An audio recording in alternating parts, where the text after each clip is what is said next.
सभी लोगों को पत्रकार दिन की बहुत बहुत शुभकामनाएं देता हूँ। आज कुछ चीज़ें ऐसी है जो आपके सामने रखना जरूरी है। मीरा भाईंदर महानगर पालिका क्षेत्र में चुनाव होना चाहिए और वो महायुति के माध्यम से होना चाहिए, ये हमने तय किया था, क्योंकि आदरणीय मुख्यमंत्री देवेंद्र जी फडणवीस, आदरणीय रविंद्र चौहान, एकनाथ शिंदे साहब की धारणा थी कि मीरा भाईंदर शहर हो या मुंबई हो या ठाणे हो या कल्याण डोंबिवली हो, सभी जगह पे युति होना चाहिए। और मैंने मेरे कार्यक्षेत्र में जहाँ पे मैं विधायक हूँ और संपर्क मंत्री हूँ, मैंने वसी विरार में युति करवाई, हमने एकनाथ शिंदे साहब ने और मैंने ठाणे में युति करवाई।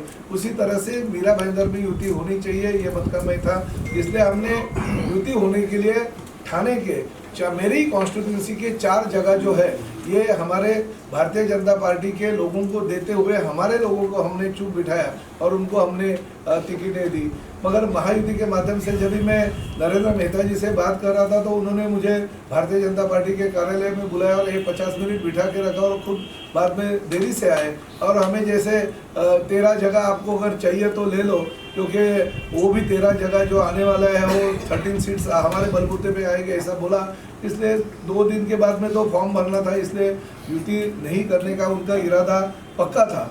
क्योंकि पिछले 13 साल में वो महानगर पालिका में थे, वो खुद महापौर थे, उनकी भाभी महापौर थी और भी महापौर के कार्यकाल में इतने गलत काम उन्होंने किए कि जो गलत काम करने के साथ साथ, क्योंकि सत्ता में होने के साथ साथ उन्होंने अपनी 7-Eleven कंपनी को बड़ा करने का काम किया और उस माध्यम से अनेक गुना जो है उनके ऊपर है। रेप जैसे गुना है, खंडी जी जैसे गुने हैं, दादागिरी, दहशत और फंसाने का अनेक गुना है, कांदड़वन मैग्रोव में भराव करने का उनका गुना है। सत्ता में हम भी है, प्रताप सरनाईक के ऊपर ऐसा कोई 16 साल में एक भी एनसी दिखाओ आप कौन से भी पुलिस स्टेशन में, प्रताप सरनाईक के ऊपर कुछ भी नहीं है। प्रताप सरनाईक ने किसी को फंसाया ऐसा मुझे बताओ 16 साल में? प्रताप सरनाईक के ऊपर एक काला दाग भी किसी का नहीं है, किसी को फंसाया ऐसा कोई बोलता भी नहीं। मगर इनके बारे में लोग क्या क्या बोलते और ये खुद देते हैं कि मेरे ऊपर इतना गुना है, एफिडेविट है।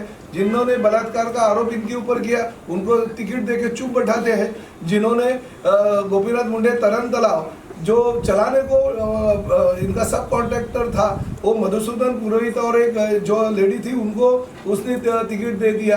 तो ऐसी जगह पे खून, मारामारी, खंडनी, पर्यावरण का नाश, ऐसे काम करने वाले लोगों को अगर इन्होंने टिकट दे दी है तो मीरा भाईंदर शहर की जनता को ऐसे लोगों को चुन के देना है। ये वर्षा भानुशाली नाम की इनकी नगर सेविका था, उनको 5 साल का तो सजा हो गई है, उनको उन्होंने टिकट दे दिया। ऐसे कितने लोग हैं, मैं तो नाम सबके मुझे पता नहीं है, नहीं तो कम से कम 15 से 20 ऐसे लोग हैं जो भ्रष्टाचार से दलदल में है।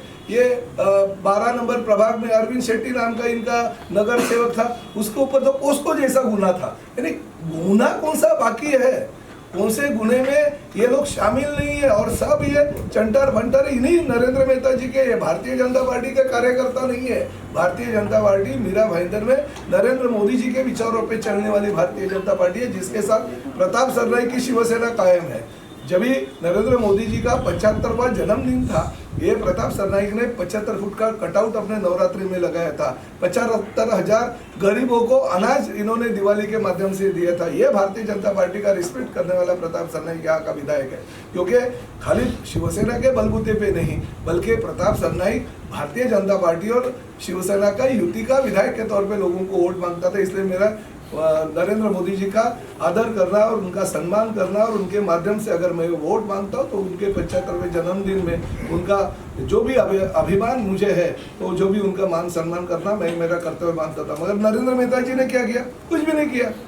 मोदी जी के नाम पे वोट मांगते हो मगर उनका 75वां सालगिरह आप भूलते हो तो ये नहीं होगा। साथ ही में इतनी मीरा भाईंदर शहर की हमारी आगरी कोली कम्युनिटी को इन्होंने इतना तड़पाया है, इतना उन्होंने इन लोगों को फंसाया है, इतनी महसूल शासन का इन्होंने खुद के जेब में डाला है। इन्हें इनको रोकने वाला कोई नहीं ऐसा उनको लगता है। इन्होंने जो जो काम किया वो काम अगर लोगों के सामने अगर पूरा का पूरा आ जाए तो लोग तो इनको देखना भी मुश्किल कर देंगे, शहर में घूमना भी मुश्किल कर देंगे। अभी देखिए एक लेटर है उनके ही महसूल मंत्री ने भेजा है, उनके ही महसूल मंत्री है।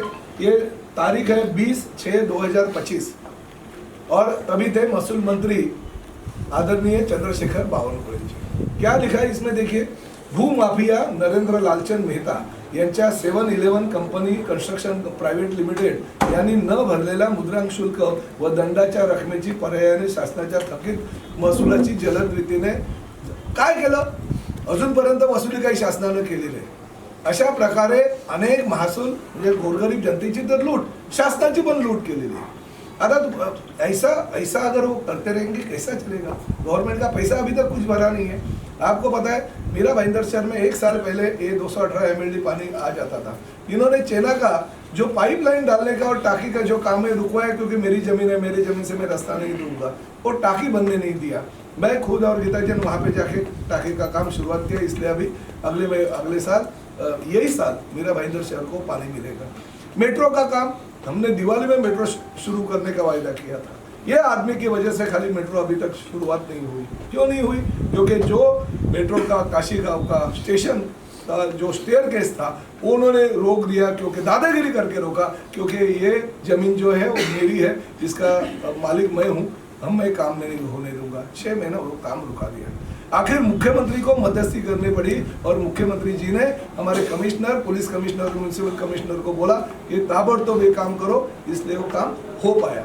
इसलिए अभी अगले महीने में मेट्रो हम लोकार्पण कर देंगे। अगर ऐसे काम, पार्टी का जो वलय है, पार्टी की सत्ता है, केंद्र में हमारी सरकार है नरेंद्र मोदी जी को, और राज्य में हमारे देवेंद्र जी की और हमारी सरकार है, उसका उपयोग दुरुपयोग करते हुए इतने गुनाह, इतने आरोप होने के बावजूद भी आप ऐसे लोगों को टिकट देते हो। अच्छा हुआ भारतीय जनता पार्टी का, और जो भारतीय जनता पार्टी नहीं कहूँगा, नरेंद्र मेहता की भारतीय जनता पार्टी का और शिवसेना का गठबंधन नहीं हुआ, हमारे लिए बहुत अच्छा हो गया। नहीं तो उनके आरोपों के बीच में हमारे लोग कलंकित हो जाते थे। इतने कलंकित लोग इस यादी में उन्होंने दिए हैं। आप देखिए प्रभाग क्रमांक 14 में जो मीरा देवी यादव है, मीरा देवी यादव के ऊपर स्पष्ट रूप से लिखा है कि 7 जो घर है उन्होंने बीएसपी के घर में ले ली। तो उनके बाकी के जो सचिन मात्रे और बाकी के जो कैंडिडेट वहाँ पे जिनको टिकट दे दी है, उन्होंने बीएसपी के घर लोगों के लाट दिया। अरे गरीबों के ऊपर भी अन्याय वो कर रहे हैं, अमीरों के ऊपर अन्याय, गरीबों के ऊपर अन्याय, और आप भी नगर सेवक भी उनके ऊपर अन्याय करते रहेंगे। और ये लोग अगर चुन के आएंगे तो ये मीरा भाईंदर का भला किधर होगा, क्या कल्याण होगा? 16 साल प्रताप सरनाईक इस मीरा भाईंदर का विधायक है, प्रताप सरनाईक मंत्री भी है 1 साल से, वो इसके ऊपर एक भी किसी ने एनसी की है, किसी ने फसवणूक किया करके बोला है? क्यों नहीं बोला? मैं भी कुछ कर सकता था, मगर नहीं। ये शहर के लोगों ने हमें अगर विजयी बनाया है, चुन के अगर दिया है, हम नरेंद्र मोदी जी का हाथ बटाने के लिए, देवेंद्र जी का हाथ बटाने के लिए हम अगर मैदान में उतरे हैं, तो हमको लोगों ने अगर चुन के दिया तो लोगों के साथ ऐसा इंसाफ हम नहीं कर सकते, लोगों के ऊपर ऐसा अत्याचार नहीं कर सकते। और अच्छा हो गया नरेंद्र मेहता ने मुझे बोला कि भाईजान है। हाँ, मैं बजरंगी भाईजान हूँ, और आपने मेरे पूछ को आग लगाया तो आपका रंग का जो दहन है ना, वो प्रताप सरनाईक करते रहेगा। सरनाईक साहब, आपने पिछले पत्रकार परिषद में ये कहा था कि चुनाव आयोग जो है पारदर्शी रूप से काम करेगा। अभी जो है वर्षा भागवत वाली पर 5 साल का सजा है, उसके बावजूद जो चुनाव आयोग ने उसके नामांकन को रद्द नहीं किया। नहीं, देखिए ऐसे बहुत सारे हैं। मैंने ये भी बोला था कि महानगर पालिका के जो हमारे टैक्स डिपार्टमेंट के अधिकारी है, उनको लेके ये मतदार यादी जो होती है, वो मतदार सूची में उन्होंने गलत किया था। वो 24 नंबर जो प्रभाग है, वो 24 नंबर प्रभाग में हमारे जैसल पार्क 2 नंबर के कुछ नाम जोड़ दिए थे। हमारा जो यहाँ का 4 नंबर प्रभाग है, वहाँ पे हमारे जैसल पार्क के कुछ नाम ये कर दिए थे। यानी जानबूझकर भारतीय जनता पार्टी का जहाँ पे वर्चस्व है, वो कुछ 6-7 आदि उन्होंने अलग अलग जगह पे डाल दी, ताकि हमारे जीत की ज़्यादा नजर सेवक आए। मगर ये लोगों को और हमको पता चल गया, हमने तुरंत लेटर दे दिया, तो वो चेंज हो गया। महाराष्ट्र में ये पहली महापालिका है, एक अंतिम मतदार यादी आने के बाद वापिस मतदार यादी का 4 दिन के बाद में नई मतदार यादी बनाई। तो ये इनके बदौलत, इन्होंने जो किया उसके बदौलत ये करना पड़ेगा। और बहुत सारे ऐसे काम है, क्या कितना अग्नित है, इतना, और इनके बारे में जितना भी बोला वो उतना कम है। इतने इनके ऊपर आरोप है, और ऐसे कलंकित भारतीय जनता पार्टी के नेता नरेंद्र मेहता जी के साथ हमारी युति नहीं होगी और हमारे लिए बहुत ही अच्छा हो गया। हम हमारे बलबूते पे अब की बार 50 का जो नारा है वो पूरा करेंगे। सर, संजय धोंडे नाम के एक आदमी है, लगा रहे हैं, मेहता जी ने कुछ दिन पहले कहा कि आप जो आरोप लगा रहे हैं कि ये युति नहीं होने के बाद आरोप लगा रहे हैं, युति के पहले तो आप उनके ऑफिस में आके युति करो। मैं अभी फिर एक बार बोलता हूँ कि मैं भारतीय जनता पार्टी के कार्यालय में गया था, नरेंद्र मेहता के कार्यालय में मैं नहीं गया था। हमारी युति भारतीय जनता पार्टी के साथ है। मैं ठाणे में भी भारतीय जनता पार्टी के कार्यालय में गया, मगर वहाँ पे जो उन्होंने मुझे बुलाया वो खुद हाजिर थे। हमने वहाँ पे युति की चर्चा की और फाइनल कर दी, वहाँ पे युति हो गई। मैं ये अपेक्षित करता था कि यहाँ पे भी वो वैसे ही करेंगे, मगर नहीं किया। इनको प्राइवेट लिमिटेड कंपनी के माध्यम से भारतीय जनता पार्टी को वापर करना है। सर, संजय धोंडे नाम के एक अधिकारी हैं, रिटायर्ड अधिकारी हैं, वो लोगों को धमकाते नजर आए। नहीं, कल प्रभाग क्रमांक 11 में संजय धोंडे गए थे। मैं अभी पुलिस कमिश्नर को भी बोलने वाला हूँ, म्यूनिसिपल कमिश्नर को भी बोलने वाला हूँ कि उनका जो भी है इंक्वायरी। देखिए 15 तारीख तक इलेक्शन है, 15 तारीख के बाद में तो नगर विकास खाता जो है एकनाथ शिंदे साहब के पास है ना। मैं भी राज्य का मंत्री हूँ ना, किधर जाएंगे? संजय धोंडे का दोंदा कर देंगे अगर वो गलत करेंगे तो। हाँ, जो भी गलत करेंगे ना। अभी प्रताप सरनाइक मैदान में उतरा है और बजरंगी भाईजान के पूंछ को आग लगा दी है आपने। अभी देखिए लंका का दहन कैसे कैसे होता है। अभी तो युति है, महायुति है करके चुप बैठता था, इसके बाद में चुप नहीं बैठेगा। सर, प्रियंका राजपूत नाम की अधिकारी भी है, में कुछ विवाद हुआ। प्रियंका राजपूत नाम की अधिकारी है जिन्होंने यादी में घोटाला किया। वो जो प्रियंका राजपूत यहाँ पे है, मुख्यमंत्री कार्यालय से नरेंद्र मेहता के लेटर हेड पे उनकी नियुक्ति की गई है। नरेंद्र मेहता ने खुद के लेटर हेड पे उसकी नियुक्ति होनी चाहिए करके मुख्यमंत्री कार्यालय को खत दिया था। डायरेक्ट उनकी नियुक्ति वहाँ पे हो गई। और प्रियंका राजपूत ही ये सब जो मतदार यादी में बदलाव करने का है उसके नीचे सब अधिकारियों ने किया। मैंने नाम भी दे दिया और वैसा लेटर भी कमिश्नर को दे दिया। ये प्रियंका राजपूत का पति जो है वो हमारे पालघर जिले में दहानू में नगराध्यक्ष पद के लिए खड़ा था और वो गिर गया। उसका बदला लेने के लिए उसने यहाँ पे ऐसा किया, मगर उसकी भी इंक्वायरी इलेक्शन के बाद में होती रहेगी। सर, महाजनवाड़ी में कल कुछ विवाद हुआ था, वो क्या था? महाजनवाड़ी में कुछ आपसी जो प्रचार फेरी जो चल रही थी उसके दौरान कार्यकर्ताओं में थोड़ा सा ज़्यादा बड़ा नहीं हो गया, मगर फिर भी मैंने वहाँ के सीनियर पीआई तुरंत फ़ोन करके मैंने बोल दिया आप किसी भी की भी साइड मत लो। प्रताप सरनाइक भी मेरे पार्टी के किसी की भी साइड नहीं लेगा। यह चुनाव शांति से होना चाहिए और लोग शांति और अमन से चाहते हैं। चुनाव अच्छी तरह से होने चाहिए, इसलिए आप कोशिश करो, दोनों पार्टियों को समझ दो। जो ऐसी नादानी करते हैं और ये इलेक्शन में गलत काम करते हैं उनके ऊपर कार्रवाई करने का पूरा अधिकार आपके ऊपर है। आप किसी भी एक पार्टी को नहीं बल्कि सभी पार्टी के लोगों को ऐसा समझ दे दो और हमने हमारे कार्यकर्ताओं को भी वैसा बोल दिया। सर, आप और मेहता जी लड़ते हैं, मिलते हैं, लड़ते हैं, मिलते हैं, तो जनता को लगता है कि टॉम एंड जेरी वाली लड़ाई है, मतलब लड़ाई खुद नहीं है। देखिए मैं सीनियर हूँ, मैं ये नहीं चाहता हूँ कि हमारी लड़ाई की वजह से मीरा भाईंदर के विकास में कोई बाधा है, इसलिए मैं दिल में नहीं होने के बावजूद भी उनके साथ चलो। क्योंकि क्या होता है कि हमारी जो सहयोगी पार्टी भारतीय जनता पार्टी है उनके वो सदस्य हैं, इसलिए अगर पार्टी का आदेश आता है, हमारे पार्टी का आदेश आता है और भारतीय जनता पार्टी के मुख्यमंत्री जो प्रमुख है उनका अगर आदेश आता है तो चुप बैठना पड़ता है। मगर ये बात नहीं है, यहाँ पे ये गलत जो काम करते हैं, मैंने माननीय मुख्यमंत्री जी को बार बार कहा है। और जो मेट्रो का काम रुकाया था, जो चेन्नई का टाकी का काम रुकाया था, मैंने खुद मुख्यमंत्री जी को बोला, इसलिए मुख्यमंत्री जी ने वहाँ पे आदेश दिया और वो मेट्रो का काम चालू करने को तुरंत बोल दिया। मैं बोलता हूँ मुख्यमंत्री जी को,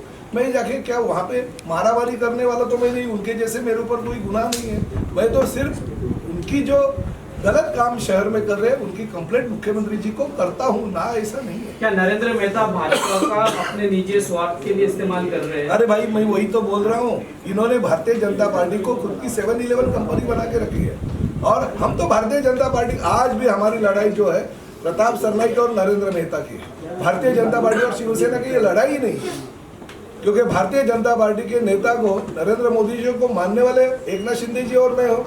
मैं तो देवेंद्र फडणवीस के मंत्रिमंडल में उनका सहयोगी सदस्य हूँ, मंत्री हूँ। तो हम तो भारतीय जनता पार्टी के 15 तारीख के बाद में, 16 तारीख के बाद में कैबिनेट में हम लोग साथ में बैठने वाले। जब तक मुख्यमंत्री जी का स्वाक्षरी नहीं होता है हमारा काम नहीं होएगा। हमारे टीम गवर्नमेंट में मेरी स्वाक्षरी नहीं होती तो और किसी का काम नहीं होगा। तो एक तो महायुति की सरकार चल रही है ना राज्य में और आगे भी चलती रहेगी। और ये इलेक्शन जो है ये स्थानीय इलेक्शन है, इसका नुकसान में केंद्र का भी नुकसान नहीं होगा, राज्य का भी नुकसान नहीं होगा। जनता का फायदा होने के लिए शिवसेना 50 पार आएगी और महापौर शिवसेना का बैठेगा। सर, इसके पहले एक पत्रकार परिषद में विधायक नरेंद्र मेहता ने आरोप लगाया था आपका नाम लेते हुए कि आपकी कंपनी ने 80 करोड़ की जमीन को केवल 4 करोड़ में खरीदा। अरे भाई महसूल मेरा ये कहना है, अरे प्रूफ तो दो भाई, मैं तो फोटो के साथ देता हूँ ना। महसूल मंत्री के लेटर हेड, महसूल मंत्री ने खुद के लेटर हेड पे दिया है ना, भूमाफिया नरेंद्र मेहता, ऐसा दिखाओ ना भाई। आरोप करना तो क्या है, मैं भी बोलूंगा नरेंद्र मेहता ताजमहल चोर रहा है, चोरी कर रहा है, थोड़ी वो चोरी करे, मैं ये नहीं बोलता। झूठे आरोप करने के लिए ताजमहल भी चोरी कर सकता है, ऐसे कुछ नहीं है। हाँ, विकास काम की चोरी करने वाला वो महाचोर है, ये मैं इतना बोल सकता हूँ। आप सर, वर्षा गायकवाडी परवा सिटी फ्लो बस ती मुंबईत धावतात, त्याच्यामुळे महापालिकेच्या बेस्टला खूप मोठा तोटा होतो आणि अनधिकृत आहे आणि यांच्यासाठी ठाण्यातल्या सिटी फ्लो असू द्या, रॅपिडो असू द्या, उबेर असू द्या, ओला असू द्या, या सगळ्या ज्या कंपन्या आहेत त्या कंपन्यांवर कारवाई करण्याचे आदेश मी दिलेले आहेत। आजपर्यंत जवळजवळ 30 गुन्हे या सगळ्या खासगी कंपन्यांना लागलेले आहेत। RTO डिपार्टमेंटच्या माध्यमातून किंवा काही जे आमचे निकष आहेत किंवा नियम आहेत त्याचा गैरफायदा घेऊन जर ही लोक अशा पद्धतीने चुकीच्या पद्धतीने सर्वसामान्य जनतेची फसवणूक करत असेल तर त्यांच्यावर कारवाई केली जाईल। रॅपिडो, ओला, उबेर, सिटी फ्लो सारख्या या कंपन्यांवर जवळजवळ 30 गुन्हे गेल्या महिन्याभरामध्ये दाखल झाले।